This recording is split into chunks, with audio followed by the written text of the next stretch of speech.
بسم اللہ الرحمن الرحیم الحمد للہ رب العالمین والصلاة والسلام علی سید المرسلین وعلی آلہ وصحبہ اجمعین اما بعد فاعوذ باللہ من الشیطان الرجیم بسم اللہ الرحمن الرحیم مثل الذين ينفقون أموالهم في سبيل الله كمثل حبة أنبتت 7 سنابل في كل سنبلة 100 حبة والله يضاعف لمن يشاء والله واسع عليم صدق اللہ العظیم۔ محترم بزرگوں اور دوستوں، اللہ تعالیٰ نے ہمارے اوپر 4 بنیادی عبادتیں فرض فرمائی ہیں: نماز، روزہ، زکوٰۃ اور حج۔ ان چاروں عبادتوں میں اگر غور کیا جائے تو معلوم یہ ہوتا ہے کہ 2 عبادتیں خالص بدنی اور جسمانی عبادتیں ہیں، یعنی ان 2 عبادتوں میں صرف ہمارے جسم کا اور ہمارے بدن کا استعمال ہوتا ہے، اور وہ 2 عبادتیں ہیں نماز اور روزہ۔ نماز میں بھی جسم اور بدن کا ہی استعمال ہے، قیام ہے، پھر قرأت ہے، پھر رکوع ہے، سجدہ ہے، قعدہ ہے، شروع سے آخر تک جسم ہی کا استعمال ہے۔ اسی طرح روزہ کو بھی دیکھ لیجئے، اس میں بھی جسم ہی کا استعمال ہے۔ بھوک لگتی ہے، کھانا نہیں کھانا ہے، پیاس لگتی ہے، پانی نہیں پینا ہے، خواہشات ہیں، ان پر کنٹرول کرنا ہے۔ تو یہ 2 جسمانی اور بدنی عبادتیں ہیں، اور ایک عبادت ان 4 میں سے خالص مالی عبادت ہے، اس میں مال ہی خرچ کرنا ہوتا ہے، اور وہ ہے زکوٰۃ۔ اس میں نہ قیام ہے، نہ قعود ہے، نہ رکوع ہے، نہ سجدے ہیں، صرف مال خرچ کرنا ہے، مال دینا ہے۔ تو یہ مالی عبادت ہے۔ اور چوتھی عبادت دونوں کا مجموعہ ہے، وہ جسمانی بھی ہے اور مالی بھی ہے، اور وہ ہے حج۔ مال بھی خرچ کرنا ہے اور سفر بھی کرنا ہے، اور سفر بھی اس میں ہر طرح کے حالات پیش آنے ہیں۔ یہاں سے مکہ پہنچنا ہے، پھر طواف کرنا ہے، سعی کرنا ہے، منی جانا ہے، عرفات جانا ہے، مزدلفہ جانا ہے، وہاں سے پھر منی آنا ہے، شیطان کو کنکریاں مارنا ہے، قربانی کرنا ہے۔ تو مال اور جسم دونوں کا استعمال ہے۔ یہ مالی عبادت بھی ہے اور جسمانی عبادت بھی ہے۔ دوسرے لحاظ سے اگر غور کریں ان چاروں عبادتوں میں، تو 3 عبادتیں تو ایسی ہیں جن کی ادائیگی کے لیے اللہ نے وقت مقرر کر دیا ہے۔ نماز ہے، روزہ ہے اور حج ہے۔ نماز کے اوقات متعین ہیں، ہر نماز کا وقت مقرر کر دیا گیا ہے۔ اس وقت میں نماز پڑھی جائے گی تو وہ ادا کہلائے گی، اس وقت میں نہیں پڑھی جا سکی تو وہ قضا ہو جائے گی۔ اسی طرح روزہ ہے، روزے کے لیے رمضان المبارک کا مہینہ متعین ہے۔ رمضان میں روزے رکھے تو ادا ہوں گے، نہیں رکھ سکے تو قضا ہو جائیں گے۔ حج کا وقت تو متعین ہے، اس کے مہینے متعین ہیں، اور پھر اس کے ایام بھی متعین ہیں، لیکن اس میں خاص بات یہ ہے کہ حج کبھی قضا نہیں ہوتا۔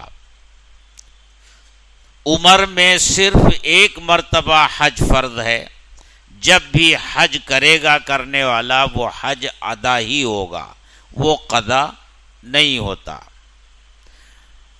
البتہ زکوٰۃ ایک ایسی مالی عبادت ہے جس کی ادائیگی کے لیے کوئی خاص وقت متعین نہیں کیا گیا، بلکہ اس میں یہ کہا گیا کہ آدمی جس تاریخ میں صاحب نصاب ہوتا ہے اور نصاب کی بقدر مال اس کے پاس آ جاتا ہے، پھر ایک سال گزر جائے تو جس تاریخ میں ایک سال پورا ہوگا اسی تاریخ میں اس کے اوپر زکوٰۃ فرض ہوگی۔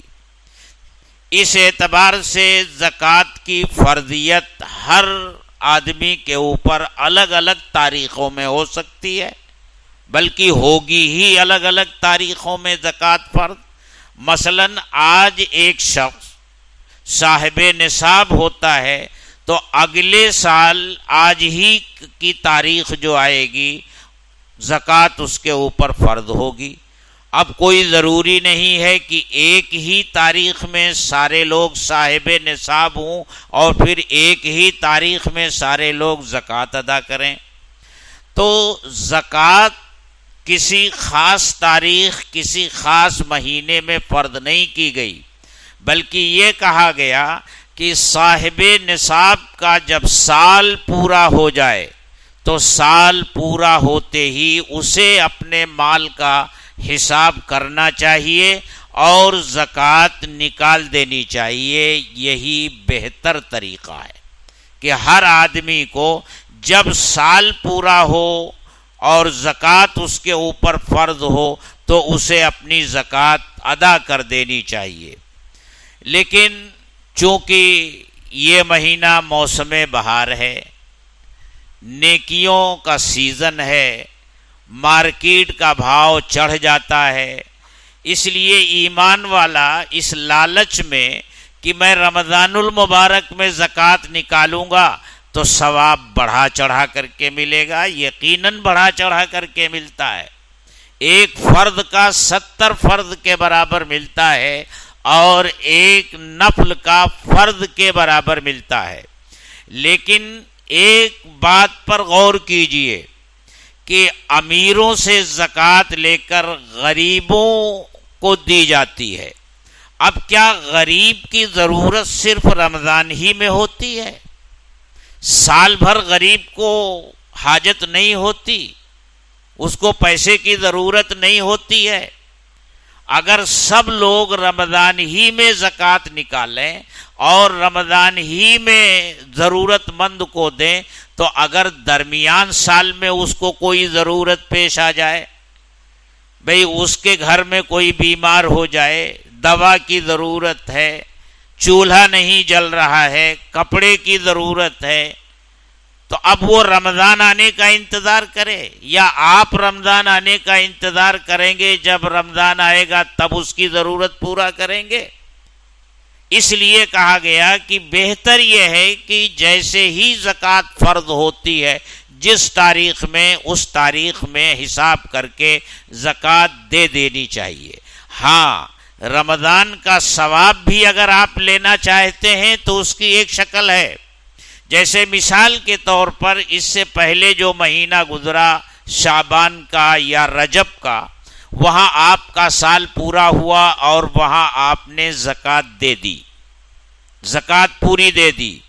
اب رمضان آیا تو زکوٰۃ ایک ایسی عبادت ہے جو فرض ہونے سے یعنی وقت سے پہلے بھی اس کو ادا کیا جا سکتا ہے، نماز نہیں پڑھی جا سکتی۔ جیسے مثلا ظہر کا وقت زوال سے شروع ہوتا ہے اور ایک مخصوص وقت بتایا گیا کہ سایہ 1 مثل ہو جائے 2 مثل ہو جائے، وہاں تک ظہر کا وقت ہوتا ہے۔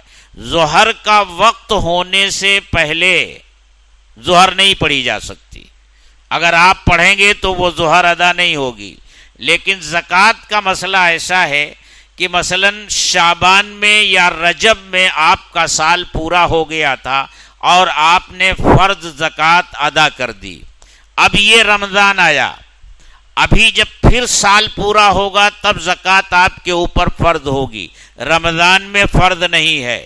لیکن آپ اس موسم بہار سے بھی فائدہ اٹھانا چاہتے ہیں تو فرض ہونے سے پہلے رمضان میں بھی آپ زکوٰۃ دے سکتے ہیں، رمضان میں بھی دیجئے، رمضان کا فائدہ بھی اٹھائیے، اور جب پھر شعبان یا رجب کا مہینہ آئے، جب آپ کا سال پورا ہوتا ہے تو اس وقت پھر حساب کیجئے، جتنا آپ نے اب تک رمضان سے لے کر دیا ہے اتنا کم کر دیجئے، جو بچا ہوا ہے دینے سے وہ دے دیجئے۔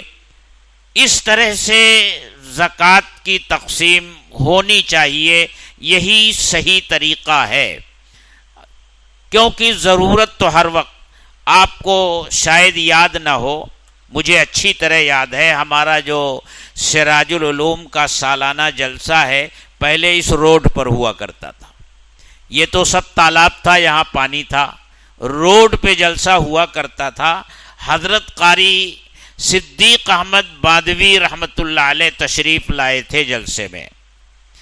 ہمارے ہاں معمول ہے ہر جلسے میں، سالانہ جلسے میں مدرسے کا حساب پیش کرنے کا معمول ہے۔ میں نے حساب پیش کیا، مدرسہ مقروض تھا، میں نے بتایا کہ اس وقت مدرسے کے ذمے اتنا قرض ہے۔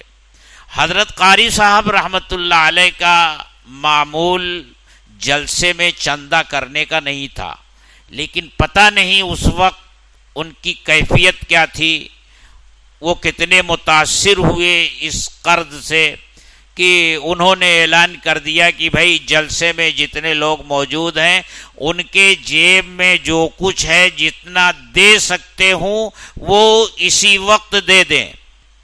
پھر جلدی جلدی ہم لوگوں نے لوگوں کو تیار کیا، وہ جھولیاں لے کر کے باہر نکلے اور جلسے میں چندہ ہوا۔ اس موقع پر قاری صاحب نے ایک بات فرمائی تھی کہ دیکھو رمضان المبارک میں دینے سے ثواب بڑھ تو جاتا ہے، یقیناً بڑھتا ہے، لیکن جب کسی ضرورت مند کو سخت ضرورت ہو اور اس کی ضرورت کے موقع پر آپ اس کو دے رہے ہیں تو انشاءاللہ اس میں بھی ثواب میں اضافہ ہوگا، اس میں بھی ثواب میں اضافہ ہوگا۔ تو یہ کرنا چاہیے، زکوٰۃ دیتے رہنا چاہیے، دیتے رہنا چاہیے، اور پھر جب سال پورا ہو تو بیٹھ کر حساب کر لیجئے، اگر جتنا بچا ہوا ہے اتنا نکال دیجئے اور جو پہلے دے چکے ہیں اس کو حساب میں جوڑ لیجئے، یہ طریقہ ہونا چاہیے۔ لیکن ایک بات اور بھی سمجھ لیجئے، یہ زکوٰۃ جو 2.5% فرض ہے یہ تو ہر حال میں دینا ہے، لیکن اسلام نے اور شریعت نے یہ ہدایت دی ہے کہ آپ کو صرف اتنا ہی نہیں خرچ کرنا ہے، آپ کو تو ہمیشہ اپنے ہاتھ کھلے رکھنے ہیں، ضرورت مندوں کی ضرورتوں کو دیکھنا ہے۔ اللہ کے رسول صلی اللہ علیہ وسلم نے ارشاد فرمایا حسد جائز نہیں ہے۔ حسد کا مطلب یہ ہوتا ہے کہ کسی کی اچھی حالت کو دیکھ کر یہ تمنا کرے کوئی کہ اس کے پاس سے یہ اچھی حالت چلی جائے، جو اسے مال ملا ہے یہ ختم ہو جائے، مجھے ملے نہ ملے، لیکن اس کے پاس نہیں رہنا چاہیے، یہ اس کے دل میں خیال پیدا، یہ حسد ہے۔ فرمایا حسد جائز نہیں۔ اگر حسد جائز ہوتا، فرض کر لیجئے حسد جائز ہوتا تو 2 آدمیوں کے بارے میں حسد کیا جا سکتا ہے۔ رجل آتاہ اللہ القرآن فہو یقوم بہ آناء اللیل و آناء النہار، وہ آدمی جسے اللہ نے قرآن کی دولت عطا کی ہے اور وہ شب و روز قرآن کی تلاوت کرتا ہے۔ وَرَجُلٌ آتَاهُ اللَّهُ مَالًا فَهُوَ يُنْفِقُ مِنْهُ آنَاءَ اللَّيْلِ وَآنَاءَ النَّهَارِ، اور ایسا آدمی جسے اللہ نے مال دیا ہے اور وہ اس میں سے دن رات اللہ کے راستے میں خرچ کرتا رہتا ہے، ایسے 2 خوش قسمت ہیں کہ اگر حسد کرنا جائز ہوتا تو ان دونوں کے بارے میں حسد کرنا جائز ہوتا۔ تو یہ تو زکوٰۃ فرض ہے، لیکن اس کے علاوہ اور بھی مواقع ہیں۔ قرآن نے کہا وَفِي أَمْوَالِهِمْ حَقٌّ لِلسَّائِلِ وَالْمَحْرُومِ، تمہارے مالوں میں حق ہے سائل کا اور غریبوں کا، حق ہے ان کا۔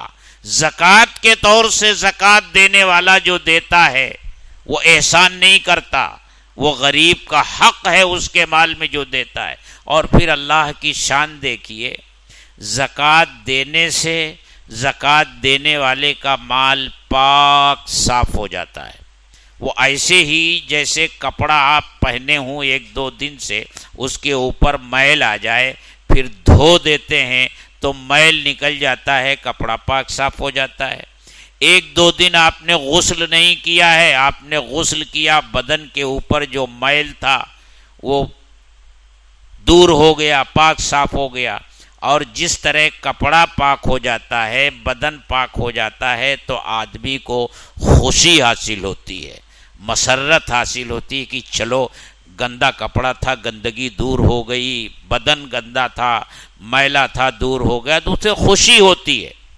اسی طرح زکوٰۃ کے نام سے جو مال نکالا جاتا ہے، وہ جو بقیہ مال ہے اس کا میل ہے وہ، تو جس طرح کپڑے کا میل دور ہونے سے خوشی ہوتی ہے، اسی طرح ہدایت دی گئی کہ زکوٰۃ دینے والے کو چاہیے کہ وہ زکوٰۃ دے کر خوش ہو، زکوٰۃ اپنے اوپر بوجھ محسوس نہ کرے کہ یہ کہاں سے یہ چیز آ گئی کہ ہمارے مال میں سے نکال کے دینا پڑ رہا ہے، بوجھ محسوس نہ کرے۔ تو میرے دوستو، اس مہینے میں چونکہ زکوٰۃ بھی دی جاتی ہے، اس لیے رمضان کے روزوں کے مسائل جاننے ضروری ہیں اور زکوٰۃ کے مسائل بھی جاننے ضروری ہیں، کیونکہ مسائل جانے بغیر صحیح طور سے کوئی آدمی زکوٰۃ ادا کر ہی نہیں سکتا، اس کے بھی مسائل جاننے ضروری ہیں۔ لیکن عام طور سے ہمارے یہاں زکوٰۃ کے مسائل سے بہت لاپرواہی برتی جاتی ہے، اسے جاننے کی کوشش نہیں کی جاتی کہ زکوٰۃ کس مال میں فرض ہے، کتنی فرض ہے، کن کن لوگوں کو زکوٰۃ دی جا سکتی ہے، زکوٰۃ دینے کے آداب کیا ہیں، اس کے شرائط کیا ہیں، اس لیے اس کا جاننا بھی ضروری ہے۔ تو انشاءاللہ 2-3 دن کی مجلس میں زکوٰۃ کے تعلق سے کچھ ضروری باتیں ہوں گی۔ اللہ تعالی ہم سب کو سمجھنے کی، کہنے اور سننے کی توفیق عطا فرمائے۔ وآخر دعوانا ان الحمد للہ رب العالمین۔ الحمد للہ رب العالمین والصلاة والسلام علی سید المرسلین وعلی آلہ واصحابہ اجمعین۔ اے اللہ، ہم تیرے گنہگار بندے ہیں، ہمارے گناہوں کو معاف فرما، خطاؤں سے درگزر فرما۔ اے اللہ، اس ماہ مبارک میں اچھے اعمال کرنے کی توفیق عطا فرما، ہمارے روزوں کو قبول فرما، تراویح کو قبول فرما۔